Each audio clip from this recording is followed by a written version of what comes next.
রাহি আমার স্ত্রী, আমি ওকে ভালোবাসি, আমি ওর সাথে বাড়ি ফিরবো।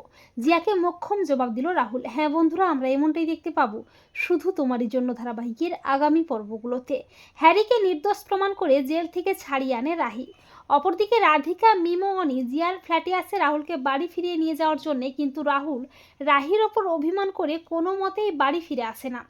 আর জিয়া সেই সুযোগে রাহুলকে রাহির বিরুদ্ধে উস্কাতে থাকে, ভুলভাল বোঝাতে থাকে। অপরদিকে তিতলি তান্ত্রিক গুরুমার ছদ্মবেশে রাহুলের বাড়িতে এসে বলে রাহি নাকি অলক্ষী, রাহির জন্য রাহুলের নাকি মৃত্যু যোগ আছে। এ কথা শুনে বাড়ির সবাই তো অবাক হয়ে যায়। পিসি ঠাম্মি ও রাহুলের মা ছদ্মবেশী তিতলির কথাগুলোকে বিশ্বাস করে রাহিকে বাড়ির থেকে তাড়ানোর জন্য উঠে পড়ে লাগে। তবে রাহুলের বাবা প্রচণ্ড ক্ষেপে গিয়ে স্পষ্ট করে জানিয়ে দেয় যে রাহিমা আমার ঘরের লক্ষ্মী, তাই কোনো ভণ্ড গুরুমার কথাই হোক বা যে কোনো কারণেই হোক রাহিমা এ বাড়ি ছেড়ে কোথাও যাবে না কোনো দিন। রাহিমার সাথে রাহুলের 7 জন্মের বন্ধন, ঈশ্বর ওদের এক করেছেন, তাই কেউ কোনোদিন ওদের আলাদা করতে পারবে না। এরপর রাহি চলে আসে। রাহি বলে রাহুল এখনো বাড়ি ফিরে আসেনি। মিমো অনি বলে না গো রাহি বৌদি, আমরা গিয়েছিলাম জিয়ার ফ্ল্যাটে ওকে ফিরিয়ে আনতে, কিন্তু রাহুল তোমার ওপর অভিমান করে কোনো মতেই বাড়ি ফিরে আসেনি। ও ভেবেছিল হয়তো তুমি ওকে ফিরিয়ে আনতে আসবে। একথা শুনে রাহি তড়িঘড়ি করে ছুটে যায় রাহুলকে ফিরিয়ে আনতে।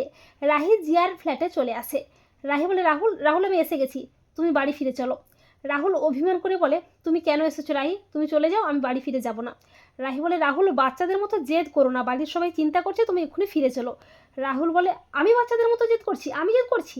তুমি অন্য কাজে এতটাই ব্যস্ত যে আমার কাছে আসার সময়টুকুও তোমার কাছে নেই। রাহি বলে রাহুল আমি একটা জরুরি কাজে আটকে পড়েছিলাম, তোমাকে সবটা বলবো, তুমি বাড়ি ফিরে চলো। রাহুল বলে হ্যাঁ, আমি ছাড়া তোমার কাছে অন্য সব কাজই ইম্পর্টেন্ট, শুধু আমি ছাড়া।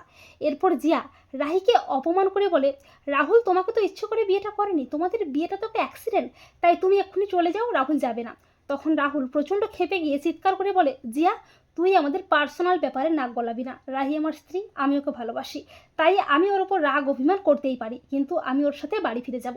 এই বলে জিয়াকে মোক্ষম জবাব দিল রাহুল। তো বন্ধুরা, তোমরাও এটাই চাও তো যে জিয়াকে মোক্ষম জবাব দিয়ে রাহির সাথে যেন বাড়ি ফিরে আসে রাহুল? কমেন্ট করে এক্ষুনি জানিয়ে দাও তোমাদের মতামতটি।